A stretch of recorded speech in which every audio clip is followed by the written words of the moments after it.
वजीर information technology K.T.. Rama Rao ने मुल्क के IITs और अदालतों में अंग्रेजी के बजाय हिंदी को मुतारिफ कराने मरकजी वजीर दाखिला अमित शाह की ज़ेर क़यादत पार्लिमानी कमेटी की सिफारिश पर शदीद रद्द अमल का इजहार किया।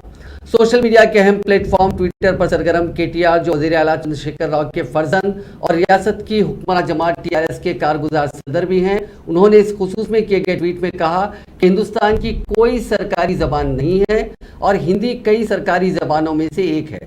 ये कहते हुए कि IITs और मरकजी हुकूमत की तकरीरों में हिंदी को लाजमी तौर पर नाफिज करते हुए NDA हुकूमत विफाकी जज्बे की खिलाफ वर्जी कर रही है। उन्होंने कहा कि हिंदुस्तानियों के पास ज़बान का इख्तियार होना चाहिए, हम हिंदी के निफाज को नहीं कहेंगे। KTR ने hashtag Hindi no Hindi imposition भी साथ में लगाया। उन्होंने IITs अदालतों में हिंदी के निफाज के सिलसिले में खबर का अंग्रेजी अखबार का एक तराशा भी अपने इस ट्वीट के साथ पोस्ट किया।